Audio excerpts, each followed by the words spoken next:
Today I want to talk to you about the greatest skill you can learn. The greatest skill you can learn. I'm not talking about character traits like endurance and those kinds of things. I'm talking about the greatest skill you can learn. The ability to bounce back. It will profit you in your fight against addiction. It will profit you in your fight against suicide. It will profit you in your fight with anxiety. It will profit you in your business endeavors. It will profit you in ministry. It will profit you in family. It will profit you every single place in your life. This is the greatest skill you can learn. Here's the thing: you will mess up. You will be wrong. You will make mistakes. You will misjudge. You will say things you shouldn't have said. You will do things you regret. It's gonna happen. It's gonna happen. But your success will not come through you having the perfect plan or even through your hard, diligent work. Because you will always make mistakes. Let's say you work diligently and you make a mistake. If you do not have the ability to bounce back, there is the nail in your coffin. If you have the perfect plan of how to succeed, how to live your life, how to overcome whatever, doesn't matter, whatever. When that mistake happens, when you make that mistake, it will be the nail in the coffin. Whatever you had will be at a standstill. It is absolutely essential. The most important thing you can learn how to do is to bounce back. The most beneficial skill. I was supposed to bike to Texas, the Texas state border this week, so Wednesday. Today's Friday. It was 2 days ago I was supposed to bike there. Well, it didn't work out. Just a bunch of things went wrong. It was colder than it was supposed to be. I still went. It was super duper raining, pouring. I still went. It kind of messed up my bike a little bit, and I had to fix a few things. And I hope there's no permanent damage, but it happens, I guess. We prepared and we planned as best as we could, but there were some things we just didn't take into account. We couldn't have taken into account. And, it just didn't work out. We got 30 some odd miles down the road, and I got a flat. And yeah, I should have brought a spare. I didn't. Gash in my tire right down the middle. I had the slime in my tires, but I guess the slime in the tire wasn't at that spot, or maybe the gash was too big, whatever. I brought it home, and I turned it where it was on it, and I left it where the hole was on the bottom. I thought maybe gravity would do its work, and then I filled it back up, and it worked. So and so then I took it out on a ride today. It works fine, but when I was out there, it was kind of like the death sentence, because I didn't want to do this. I worked up the courage to do it. Everything was going wrong. I still did it. And then something happened that I should have planned for, but I didn't plan for. And I had to stop for the day. I didn't have time to go all the way, have somebody drive me all the way back to the shop or my house, fix the problem, and come all the way back. There wasn't enough time in the day. So, very, very frustrated, discouraged, but it just didn't work out. So it was a blow to my confidence, my drive, my motivation, whatever you want to say. I feel like I couldn't do it anymore. I feel like I didn't want to do it anymore. I'm doing the Great Cycle Challenge to raise it's to raise money for children's cancer research, to raise awareness about children's cancer, and to help get in shape. So it's got many different goals, but okay. And, just kind of felt like, I can't see this thing through. It's not going to work. Just kind of wanting to give up at that point. Um, it was really, really a hard blow to my confidence. You might say, well, what's the big deal? It was just a flat. It's easier to say that if it's not you. Dad, I'm just going to say that, and I'll move on. More of the story being it was a huge blow to my confidence. Um, Now, obviously, in life, you will have goals that you set and you fail to make. There will be some things that you want to do that you aren't able to do it, regardless of whether it's when I'm 30, I want to do this, when I'm 35, I want to do that, or whether it's I want to get a job where I make 100,000 a year or whatever. I don't know, whatever. Um, you will have some goals that you set that you fail to make, whether they're shorter term goals or long term goals, whatever. And it can take the wind from yourselves, especially if you're not ready for it. You have to learn how to fail successfully. You might say, how do you fail successfully? By bouncing back, by learning how to bounce back. Um, so absolutely those things are going to happen. You will of course have goals that you fail to make. However, you definitely don't make goals that you can't meet on purpose. You know what I mean? If set yourself manageable goals, push yourself, and don't just kind of plateau, but at the same time know that there is a limit that you can't. You know what I mean? Like, I have a goal to be able to bike 500 miles in a single day. It's not possible. There's only 24 hours in a day. Like, you can't do that. At least I don't think you can. Let's see. If you went 15 miles per hour the whole time, you know what? Yeah, 15 is good. Well, no, let's say 20. You're really a great cyclist. We'll say 20 miles an hour by 24 hours. You could make 480 miles. So shut my mouth. If you were just like the super awesome cyclist that could actually maintain a speed of 20 miles per hour for 24 hours straight without ever stopping, then yes, you could go 480 miles and not 500. Geez, I guess I probably should have done the math before I brought up that example, huh? But anyways, you probably won't ever get there. So I mean, that's probably a goal that you will never make, and that's kind of what I'm talking about. Is setting yourself up for failure. Obviously, don't do that.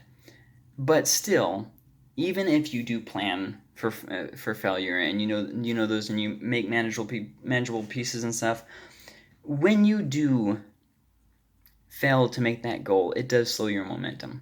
It kind of just discourages you. Here's the thing: even if this isn't a blow to your physical ability to do the thing, it is a blow to your emotional ability to do the thing. And if you don't have the emotional ability to carry on, you're pretty sunk.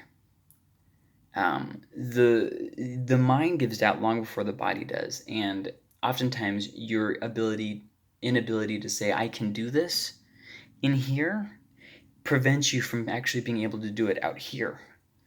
And so a blow to your momentum actually is usually worse than a physical injury, because it's something that sometimes the damage carries on for a while, and it just takes away your enthusiasm, your enjoyment of the thing, that kind of stuff.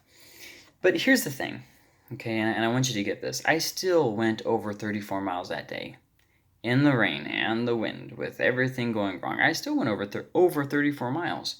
And then today, I went over 35 miles. So over a mile more than I went Wednesday.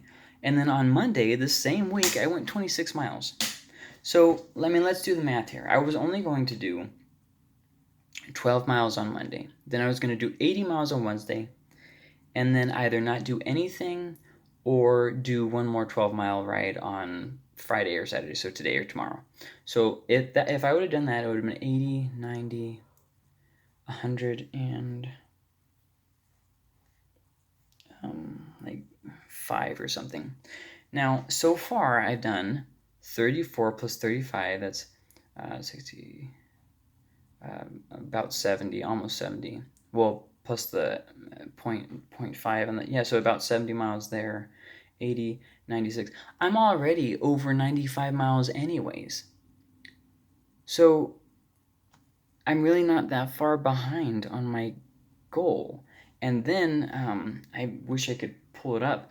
My mileage for this week, I'm really not that far behind anyways.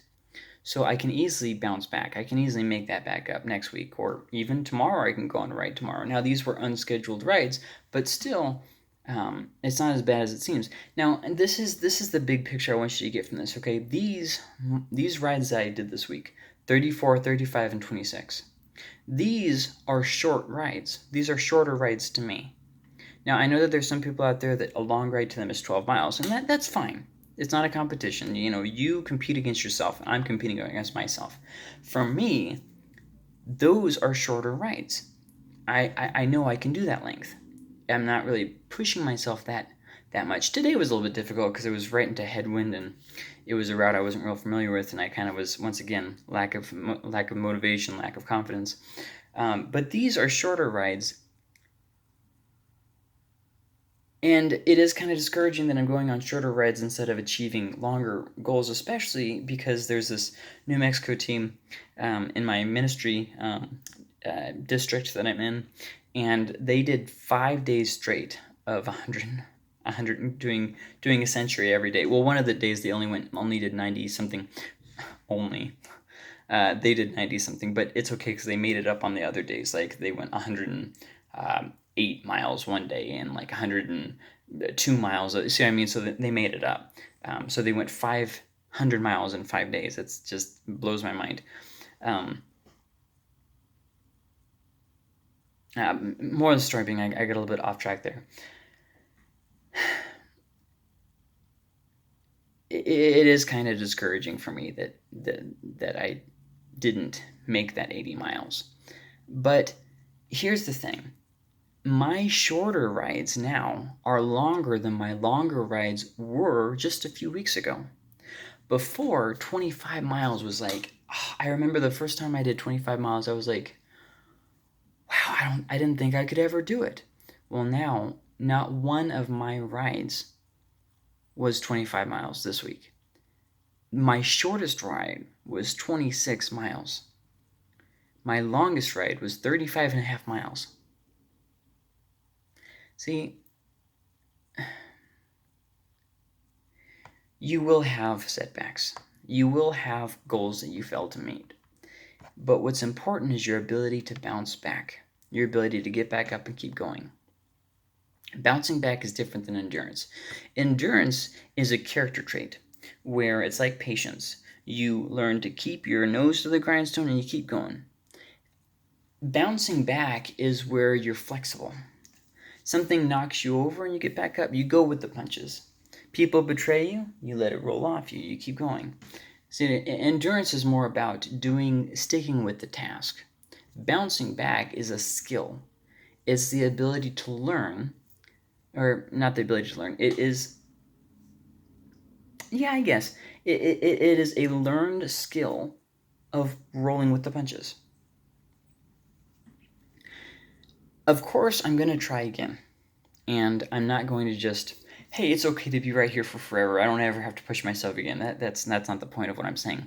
But a setback is just that, a setback. It's temporary. Don't be impatient. Keep practicing, prepare, try again. Next time maybe I should take a spare tire and an inner tube. Oh, I don't know, maybe that. Maybe next time I should take a bike pump. These are just ideas. In fact, they even have. I have a van that when I go long distances over like highways and stuff that are just kind of not overly safe, especially in foul weather. I have a van that rides behind me. Now you might not have that. They have like road air pumps and stuff. So I mean, there are ways around it, but not really the point. The point is, I have to be patient, accept the setback. And that was my mouse, computer mouse. And I have to prepare, and I have to try again. I have to be willing to step out again and say, okay, I'm willing to fail again.